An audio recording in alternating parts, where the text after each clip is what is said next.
এক নম্বর কথা হচ্ছে যে শাওয়াল মাসের রোজার ফজিলত কী।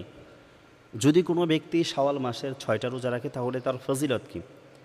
এক নম্বর কথা হচ্ছে যে ব্যক্তি শাওয়াল মাসের 6টা রোজা রাখবে, রাসূল আরবি সাল্লাল্লাহু আলাইহি ওয়াসাল্লাম বলেছেন, মান সামা রমাদানা ওয়া সিত্তান মিন শাওয়ালিন ফাকাদ সামা সানা।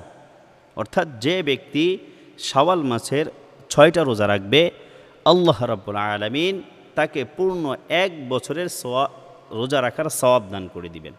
অর্থাৎ রমজান মাসের 30টা রোজা রাখার পর, সকলে এই কথাটাই মনোযোগ দিয়ে শুনেন, বুঝে নেন, যে ব্যক্তি রমজান মাসে 30টা রোজা রাখার সাথে সাথে শাওয়াল মাসের 6টা রোজা রাখবে, ওই ব্যক্তির জন্য রাসূল আরবি সাল্লাল্লাহু আলাইহি ওয়াসাল্লাম বলেছেন যে 1 বছর রোজা রাখার সওয়াব দান করে থাকেন।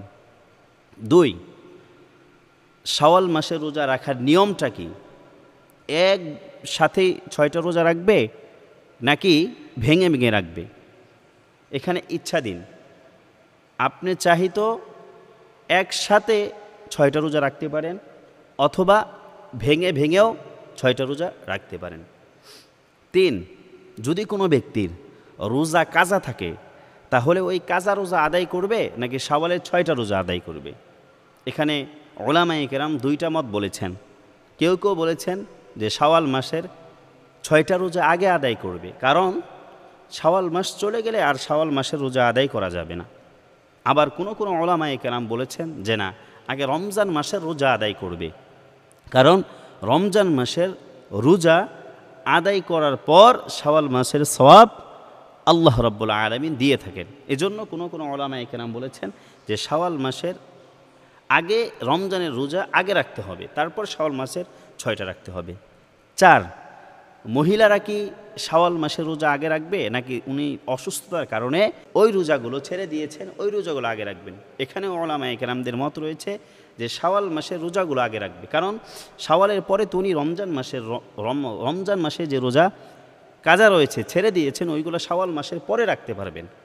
কিন্তু শাওয়াল মাস চলে গেলে তো আর শাওয়াল মাসের রোজা রাখতে পারবেন না। এজন্য কেউ কেউ বলেছেন শাওয়াল মাসের রোজাগুলো আগে রেখে নেবেন। 5, যদি কোনো ব্যক্তি রমজান মাসের পরিপূর্ণ 30টা রোজা আদায় করে এবং শাওয়াল মাসের রোজা আদায় করবে নিয়ত করে, কিন্তু শাওয়াল মাসের রোজা রাখতে পারেনি, তাহলে শাওয়াল মাসের পরবর্তী মাসে গিয়ে যদি শাওয়াল মাসের রোজাগুলো আদায় করে নেয় তাহলে তার রোজা হবে কি না?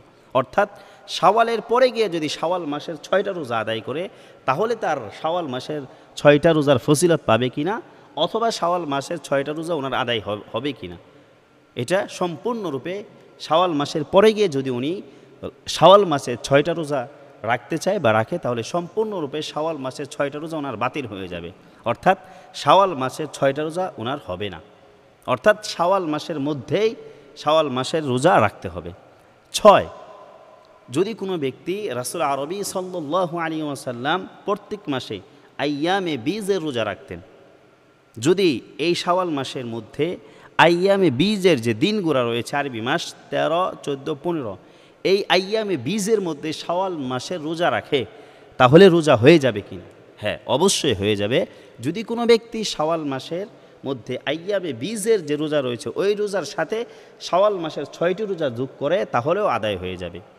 এবং শুধু তাই না, যদি কোনো ব্যক্তি রাসূল আরবি সাল্লাল্লাহু আলাইহি ওয়াসাল্লাম যে প্রত্যেক সপ্তাহে সোমবার এবং বৃহস্পতিবার রোজা রাখতেন, সোমবার এবং বৃহস্পতিবারের সাথেও যদি মিলিয়ে শাওয়াল মাসের 6টা রোজা রাখে তাহলেও তার শাওয়াল মাসের 6টা রোজা আদায় হয়ে যাবে। অর্থাৎ শাওয়াল মাসের অনেক গুরুত্ব এবং ফজিলত, শাওয়াল মাসের রোজার 6টি রোজার অনেক গুরুত্ব এবং ফজিলত আল্লাহ রাব্বুল আলামিন যে ব্যক্তি রমজানের 30টা রোজা আদায় করতে পেরেছেন, আমাদের সকলকে আল্লাহ রাব্বুল আলামিন রমজানের 30টা রোজা রাখতে যারা পেরেছেন তাদেরকে সকলকে শাওয়াল মাসের 6টা রোজা রেখে পূর্ণ 1 বছরের সওয়াব অর্জন করার জন্য তৌফিক দান করুক। আমিন। আসসালামু আলাইকুম ওয়া রাহমাতুল্লাহ।